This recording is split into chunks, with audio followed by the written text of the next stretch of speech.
Hello everyone, very very good morning to all of you my dear students. आज के इस video session में जिस टॉपिक पर हम लोग चर्चा करेंगे उसका नाम है पिस्टन एंड पिस्टन रिंग्स। तो चलिए स्टूडेंट्स चीजों को समझते हैं। डियर स्टूडेंट्स, सबसे पहले हम लोग समझेंगे कि ये पिस्टन होता क्या है। माय डियर स्टूडेंट्स, इसके पिछले वीडियो लेक्चर्स में हम तुम लोग को बताए थे इंजन का जो कंस्ट्रक्शन होता है उसमें एक सिलिंड्रिकल ब्लॉक होता है। एक सिलिंड्रिकल ब्लॉक होता है जिसके ऊपर वाले पोर्शन को सिलिंड्रिकल हेड कहते हैं। इस हेड पर यहां पर एक इनलेट भाल्व होता है जिसको सक्शन भाल्व भी कहते हैं, और यहां पर एक आउटलेट भाल्व होता है जिसको एग्जॉस्ट भाल्व भी कहते हैं। और अगर इंजन आपका पेट्रोल इंजन होगा तो यहां पर बीच में एक स्पार्क प्लग लगा हुआ होता है। इसके बाद माय डियर स्टूडेंट्स, यहां पर एक ऐसा पिस्टन लगा हुआ होता है। ठीक है, यहां पर माय डियर स्टूडेंट्स नीचे में एक शाफ्ट होता है जिसके साथ एक क्रैंक अटैच होता है। तो ये जो शाफ्ट है ना, जिसके साथ क्रैंक अटैच है, इस शाफ्ट का नाम क्रैंक शाफ्ट हो जाता है। तो क्रैंक शाफ्ट के क्रैंक को इस पिस्टन से कनेक्ट करने के लिए माय डियर स्टूडेंट्स हम लोग को एक रॉड की जरूरत है। इस रॉड को हम लोग बोलते हैं कनेक्टिंग रॉड। क्या बोलते हैं? Connecting rod. कनेक्टिंग रॉड जो है क्रैंक शाफ्ट के क्रैंक को पिस्टन के साथ कनेक्ट करता है, ये कनेक्टिंग रॉड।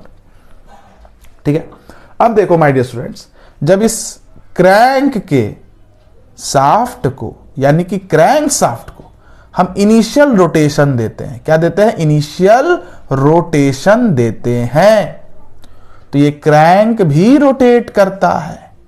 और ये क्रैंक जब रोटेट करता है तो ये कनेक्टिंग रॉड को फोर्स करता है कि पिस्टन को डाउनवर्ड मूव कराए। मतलब पिस्टन जो है टीडीसी से बीडीसी की ओर मूव करे। जैसे ही पिस्टन टीडीसी से बीडीसी की ओर मूव करता है, यहां पर जो वॉल्यूम है वो बढ़ता है, मतलब एक्सपेंशन होता है, जिसके वजह से क्या होता है, जैसे ही पिस्टन टीडीसी से बीडीसी की ओर जाता है, यहां पर लो प्रेशर जोन क्रिएट होता है। और इस सिलेंडर हेड के इधर होता है कार्बोरेटर। क्या होता है? कार्बोरेटर, जहां पर एयर फ्यूल का मिक्सचर एक सर्टेन क्वांटिटी में रहता है, एक सर्टेन प्रेशर पर रहता है। यहां पर एयर फ्यूल मिक्सचर एक सर्टेन क्वांटिटी में है, सर्टेन प्रेशर पर है। यहां पर लो प्रेशर, यहां पर हाई प्रेशर, मतलब यहां पर एयर फ्यूल मिक्सचर के पास कुछ प्रेशर है और ये जो जोन है ये लो प्रेशराइज्ड जोन है। तो बताइए कोई भी चीज हाई प्रेशर से लो प्रेशर की तरफ फ्लो करता है कि नहीं करता है? तो माय डियर स्टूडेंट्स, पिस्टन जैसे ही टीडीसी से बीडीसी की ओर आता है, यहां पर लो प्रेशर जोन क्रिएट होता है, जिसके वजह से इनलेट वाल्व टप से खुलता है और ये प्रेशराइज्ड एयर फ्यूल मिक्सचर इस रास्ते से धड़ाधड़ क्या होता है, इस रीजन में आके भरने लगता है।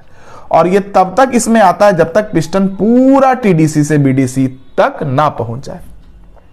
अब पिस्टन जैसे बीडीसी पर पहुंच गया, भाई ये तो क्रैंक है, तो ये तो पूरा चक्कर काटेगा ना।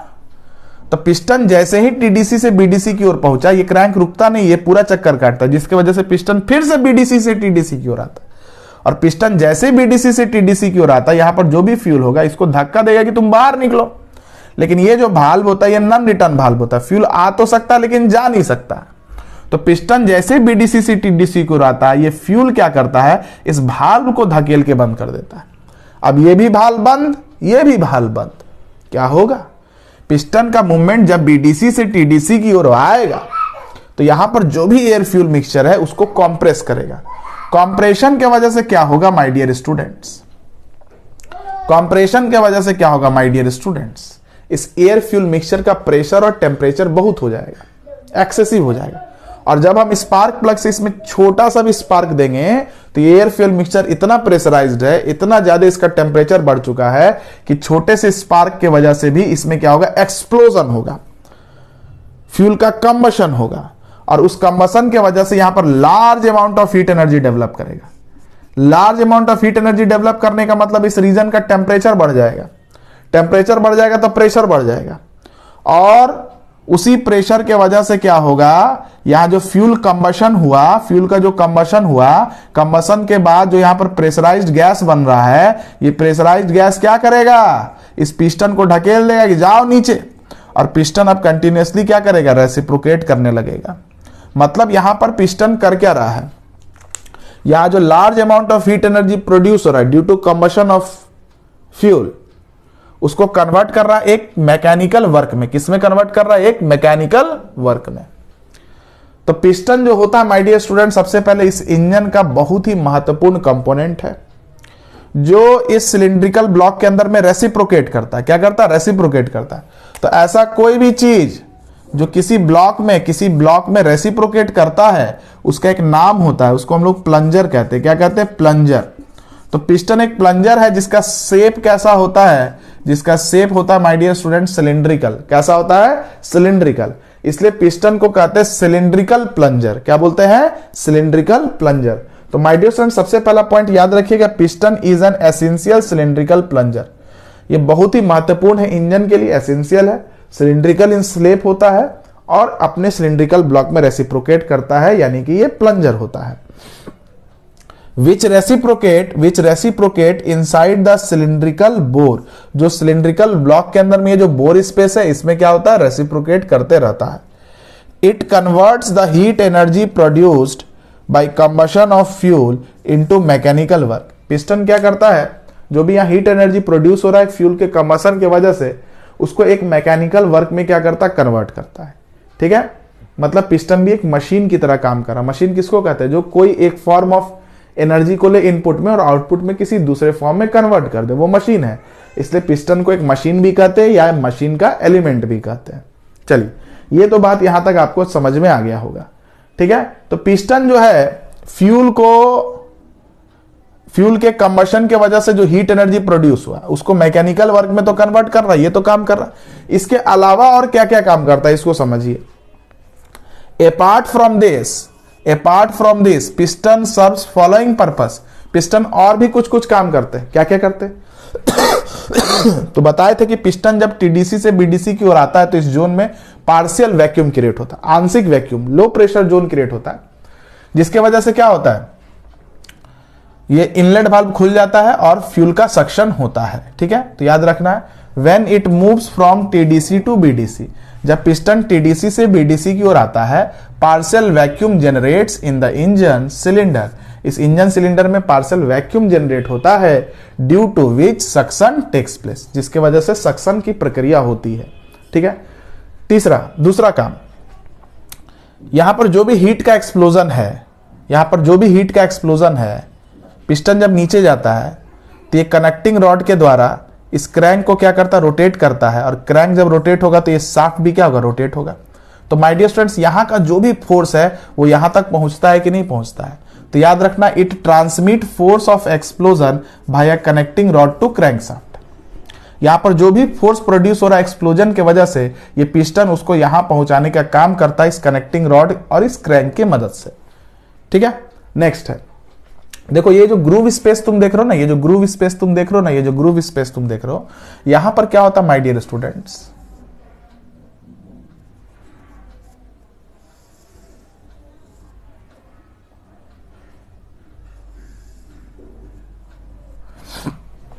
इस तरीके का रिंग्स जो होता है, इस तरीके का रिंग्स यहां पर लगाते हैं हम लोग, इस तरीके का रिंग्स यहां पर लगाते हैं। ये रिंग जो होता है ना, हमेशा कॉम्प्रेशन की अवस्था में रहता है। कॉम्प्रेशन की अवस्था कहने का मतलब है कि अगर इस पर तुम हीट भी दे दोगे तो ये एक्सपेंड करने वाला नहीं है, ये बिल्कुल भी एक्सपेंड करने वाला नहीं है। इसलिए इस तरीके के रिंग को हम लोग बोलते हैं कॉम्प्रेशन रिंग। क्या बोलते हैं, कॉम्प्रेशन रिंग। तो पिस्टन में याद रखना, यहां पर खांचा बना हुआ था। क्या बना हुआ था, खांचा बना हुआ था, और इसी खांचे में कौन फिट होता है, ये जो रिंग्स हैं, जो हमेशा किस अवस्था में, कॉम्प्रेशन की अवस्था में। कॉम्प्रेशन की अवस्था कहने का मतलब है कि इस पर हीट भी पड़ जाएगा तो ये एक्सपेंड नहीं करेगा, जिसके वजह से क्या होता है, ये जो कॉम्प्रेशन रिंग होता है, इस पिस्टन को जो है ना जकड़े हुए रहता है। क्या किए हुए रहता है, जकड़े हुए रहता है। अब देखिए माय डियर स्टूडेंट्स, ये रिंग है, मान लो यहां पर हम लगा दिए। एक्चुअली में क्या होता है, ये जो सिलिंड्रिकल वॉल है, ये जो सिलेंडर का जो वॉल है, ऐसा समझ लीजिए, यहां पर होता है लुब्रिकेटिंग ऑयल। क्या होता है, लुब्रिकेटिंग ऑयल। यहां पर होता है लुब्रिकेटिंग ऑयल। क्यों लुब्रिकेटिंग ऑयल देते हो?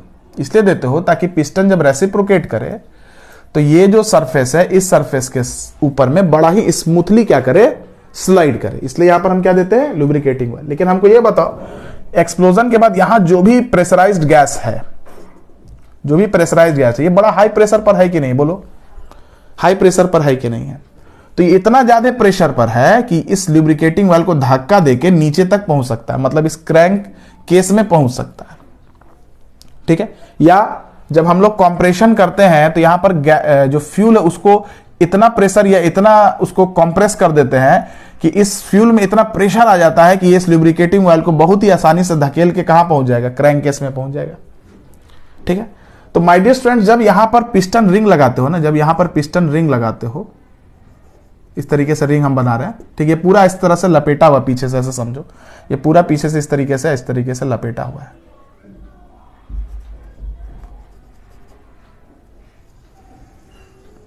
ठीक है, इस तरीके से थोड़ा रफ में बना रहे हैं माय डियर स्टूडेंट्स, चीज को समझिएगा। इस पूरे ग्रूव में क्या होता है, इस तरीके से लपेटा हुआ होता है। अब क्या होगा माय डियर स्टूडेंट्स, ये जो पिस्टन रिंग है ये क्या कर रहा है, यहां जो लुब्रिकेटिंग ऑयल है ना, यहां जो लुब्रिकेटिंग ऑयल है ना, इसको धकेल दिया, कंप्रेस कर दिया। कंप्रेस करने से क्या होता है कि अब लुब्रिकेटिंग ऑयल में भी एक प्रेशर रहता है। अब ये जो प्रेशराइज्ड गैस है या प्रेशराइज्ड फ्यूल है, अब इसको धकेल के नीचे नहीं जा सकता है। तो ये पिस्टन जो है, इस पिस्टन रिंग की मदद से यहां पर क्या कर रहा है, एक सील कर रहा है, जगह जो रास्ता था उसको सील कर रहा है, जिसकी वजह से प्रेशराइज्ड गैस या प्रेशराइज्ड फ्यूल अब क्रैंक केस में नहीं पहुंच सकता। तो पिस्टन का ये भी एक काम है, by the help of piston ring it forms a seal. ये क्या कर रहा है, इस रास्ते को बंद कर रहा है। ये जो पिस्टन रिंग है ना, ये जो पिस्टन रिंग है, यहां जो भी लुब्रिकेटिंग ऑयल, इसको धक्का देके इस लुब्रिकेटिंग ऑयल को क्या कर रहा है, इस लुब्रिकेटिंग ऑयल को क्या कर रहा है, प्रेशराइज्ड कर रहा है। अब इसमें इतना प्रेशर आया कि ये जो प्रेशराइज्ड फ्यूल है, इस प्रेशराइज्ड लुब्रिकेटिंग ऑयल को धक्का देके नीचे नहीं जा सकता है। तो याद रखना है, so that high pressurised gas या fuel does not escape to crank case, ताकि हाई प्रेशराइज्ड फ्यूल या गैस इस क्रैंक केस में एस्केप ना करे। ठीक है। इसके बाद पिस्टन क्या है, यहां पर पिस्टन में ग्रुप्स बने होते हैं, खांचे बने होते हैं। ये खांचे क्या करता है, ये खांचे क्या करता है, पिस्टन रिंग को बैठने का जगह देता है। तो याद रखना, it provides groove space at which piston rings are fitted, जिस पर क्या फिट होते हैं, पिस्टन रिंग फिटेड होते हैं। ठीक है। तो चलिए स्टूडेंट्स, ये सब कुछ बातें थी जो मैंने आपको पिस्टन के बारे में बताया। ये सब कुछ बातें थी, महत्वपूर्ण बातें, जो मैंने आपको पिस्टन के बारे में बताया। अभी पिस्टन के पार्ट्स को भी हम लोग समझेंगे, एक एक करके हर एक चीज को समझेंगे माय डियर स्टूडेंट्स, एक एक करके हर चीज को समझेंगे, टेंशन नहीं लीजिएगा। चलिए अब देखिए माय डियर स्टूडेंट्स, एक अच्छे पिस्टन के लिए क्या क्या रिक्वायरमेंट होना चाहिए। सबसे पहले इसका बात करेंगे, फिर पिस्टन किस किस मटेरियल का बना हुआ होता है, उसके बाद फिर बात करेंगे माय डियर स्टूडेंट्स पिस्टन का पार्ट्स क्या क्या है। ठीक है। तो सबसे पहले एक अच्छे पिस्टन के लिए क्या रिक्वायरमेंट होना चाहिए, तो पिस्टन सबसे पहले तो इतना मजबूत होना चाहिए, इतना टफ होना चाहिए कि यहां पर जो हाई एक्सप्लोजन के बाद जो हाई प्रेशराइज्ड गैस इस पर प्रेशर अप्लाई कर रहा है, उसको ये बहुत ही आसानी से बर्दाश्त कर सके। तो पहला पॉइंट याद रखना my dear students, requirement of piston के लिए, strong enough to withstand high pressure and high temperature. ये इतना मजबूत होना चाहिए कि हाई प्रेशर और हाई टेम्परेचर को ये बर्दाश्त कर सके। दूसरा, ये अपने वजन में हल्का होना चाहिए। हल्का कहने का मतलब यह है कि इसमें मिनिमम इनर्शिया इफेक्ट हो। जैसे सपोज करो, मान लो यहां प्रेशराइज्ड गैस बन गया और ये बहुत भारी होगा, तो प्रेशराइज्ड गैस इसको रेस्ट से मोशन में लाने के लिए क्या करेगा, अपने बहुत सारे एनर्जी को लॉस कर देगा, जो कि इसके इफिशियंसी के लिए, इंजन की इफिशियंसी के लिए खराब होता है। लेकिन अगर ये हल्का होगा, अपने वजन में हल्का होगा, तो क्या होगा, प्रेशराइज्ड गैस तुरंत इसके अवस्था को स्टेट से रेस्ट से मोशन में ले आएगा, बिना अपने किसी भी प्रकार के एनर्जी में नुकसान किए हुए। मतलब आप पिस्टन को कभी भी चला सकते हैं यहां पर थोड़ा सा भी प्रेशर को प्रोड्यूस करके। या जब इसके मोशन को बंद करना है तो आप क्या कीजिएगा, जब इसके मोशन को आपको बंद करना है तो हम क्या करेंगे, इस शाफ्ट को मान लो हम रोकने का कोशिश करेंगे, लेकिन अगर ये भारी होगा तो इस शाफ्ट को रोकने में आपको बहुत ज्यादा फोर्स लगाना पड़ेगा, तब जाके ये रुकेगा। ठीक है, क्योंकि इसका मास मोमेंट ऑफ इनर्शिया क्या है, बहुत ज्यादा हो जाएगा। तो माय डियर स्टूडेंट्स, पिस्टन को जब मन तब चलाने के लिए, जब मन तब रोकने के लिए इसको लाइट इन वेट होना चाहिए, ताकि इसका इनर्शिया इफेक्ट कम से कम हो सके। ठीक है, नहीं तो तुम ही सोचो ना, अगर पिस्टन भारी होगा, ये भी रेस्ट में है, इसको मोशन में अगर तुम लाना चाहते हो तो यहां पर क्या करोगे, हीट एनर्जी प्रोड्यूस करोगे कंबशन ऑफ फ्यूल के द्वारा। तो ये जो कंबशन ऑफ फ्यूल के द्वारा जहां हीट एनर्जी जो प्रोड्यूस हुआ, जो प्रेशर प्रोड्यूस हुआ, जब इस पिस्टन पर लगेगा ना, तो बहुत सारा प्रेशर का नुकसान इसके अवस्था को रेस्ट से मोशन में लाने में ही चला जाएगा।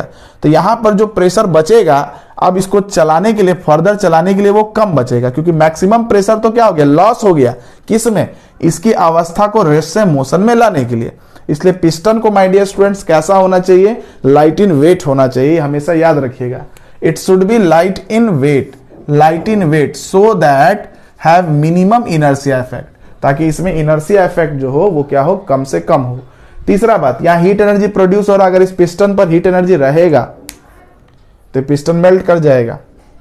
तो इस पिस्टन में थर्मल कंडक्टिविटी हाई होनी चाहिए, ताकि क्या करे, अगर हीट एनर्जी यहां पर है पिस्टन पर, तो उसको कंडक्शन के द्वारा क्या करे, हीट एनर्जी को डिसिपिएट कर दे। ठीक है, अपने पास हीट एनर्जी को रिटेन करके नहीं रखे, बरकरार नहीं रखे, नहीं तो पिस्टन मेल्ट कर सकता है। तो याद रखना है, it should have high thermal conductivity and high melting point. इसका थर्मल कंडक्टिविटी भी ज्यादा होना चाहिए और मेल्टिंग पॉइंट भी ज्यादा होना चाहिए। ऐसा नहीं कि थोड़ा सा टेम्परेचर आए और ये मेल्ट कर जाए, ऐसा नहीं होना चाहिए। ठीक है, अब पिस्टन किस किस मटेरियल का बना हो सकता है, तो देखो, strong enough to withstand high pressure and high temperature. ऐसा मटेरियल लेना जो हाई प्रेशर और हाई टेम्परेचर को बर्दाश्त कर ले। पिस्टन कास्टिंग के द्वारा बनता है, तो ऐसा मटेरियल लेना जिस पर हम कास्टिंग बहुत आसानी से कर ले। तो शुरुआती दिनों में पिस्टन को, शुरुआती दिनों में initially piston is made up of cast iron. शुरुआत में पिस्टन को कास्ट आयरन से बनाया जाता था। क्यों? एज इट इज टफ, ये टफ होता है, to withstand high pressure, it is hard to have excellent wearing resistance property and very easy to cast. शुरुआती के दिनों में पिस्टन को कास्ट आयरन का बनाया जाता था, क्योंकि वो काफी टफ होते थे हाई प्रेशर और हाई टेम्परेचर को बर्दाश्त करने के लिए। जब पिस्टन सिलिंड्रिकल वाल पर ऊपर नीचे करता था तो ये हार्ड होता है, कास्ट आयरन हार्ड होता है, तो इसमें वियरिंग नहीं होता है, वियरिंग रेजिस्टेंस प्रॉपर्टी बहुत अच्छा आता था। और तीसरा, पिस्टन अगर कास्ट आयरन का बनाएंगे तो कास्ट आयरन पर कास्टिंग करना बहुत आसान होता था। लेकिन कास्ट आयरन में एक समस्या है कि पिस्टन जो है काफी हेवी हो रहा था, जो हमारे इंजन को क्या कर रहा था, लेस इफिशियंट बना रहा था। तो इसलिए आजकल के दिनों में हम लोग पिस्टन एल्यूमिनियम एलॉय का बनाते हैं, क्योंकि aluminium alloy light in weight होता है। लेकिन तुम कहोगे कि सर कास्ट आयरन का मेल्टिंग पॉइंट तो हाई है, एल्यूमिनियम का मेल्टिंग पॉइंट लो है, तब तो ये हीट जो डेवलप होगा उसके वजह से ये मेल्ट कर जाएगा। तो माय डियर स्टूडेंट्स, इस समस्या से बचने के लिए यहां पर ऑयल रिंग्स होते हैं, यहां पर ऑयल रिंग हम लगाते हैं। इसमें एक छोटे छोटे ऐसे स्पेस होते हैं, इस स्पेस से कंटिन्यूअसली क्या होता है, लुब्रिकेटिंग ऑयल इस पिस्टन पर जमा होते रहता है, जमा होते रहता है, और ये लुब्रिकेटिंग ऑयल इसको हमेशा कूल करते रहता है। इसलिए यहां पर इतना टेम्परेचर नहीं बनता है कि एल्युमिनियम का बना हुआ पिस्टन मेल्ट कर जाए। ठीक है, तो याद रखिएगा माय डियर स्टूडेंट इन सारी बातों को। लेकिन कास्ट आयरन हेवी होता है, which reduces the efficiency of engine. ठीक है, कास्ट आयरन का तो सारा प्रॉपर्टी है उसमें जो पिस्टन में होना चाहिए, लेकिन एक डिमेरिट था कि कास्ट आयरन हेवी होता था, जिसके वजह से इंजन को लेस इफिशियंट बना दिया। ठीक है, hence nowadays it is made up of aluminium alloy. इसलिए आजकल के दिनों में पिस्टन को एल्युमिनियम एलॉय का हम बनाते हैं। इसमें एल्युमिनियम होते हैं, कॉपर होते हैं, निकल होते हैं, सिलिकॉन होता है और मैग्नीशियम होता है। इट हैज लो वेट, इसमें लो वेट होता है और हाई थर्मल कंडक्टिविटी होता है। इसमें थर्मल कंडक्टिविटी कास्ट आयरन से भी अच्छा है, अगर हीट यहां आ भी गया तो तुरंत उसको वो कंडक्ट कर देगा, अपने आपको अपने मेल्टिंग पॉइंट तक पहुंचने ही नहीं देगा माय डियर स्टूडेंट्स। तो ये मैंने आपको पिस्टन के बारे में बताया, पिस्टन क्या क्या काम करता है ये बताया, पिस्टन के लिए क्या रिक्वायरमेंट होनी चाहिए ये बताया, और पिस्टन किस मटेरियल का बना हुआ ये बताया। अगले वीडियो सेशन में माय डियर स्टूडेंट्स हम लोग पढ़ेंगे पिस्टन के कंपोनेंट, पिस्टन के नोमेनक्लेचर के बारे में, कि पिस्टन में जो पार्ट्स हैं इनका नाम क्या क्या है, और पिस्टन रिंग्स के बारे में। तब तक के लिए जय मैकेनिकल।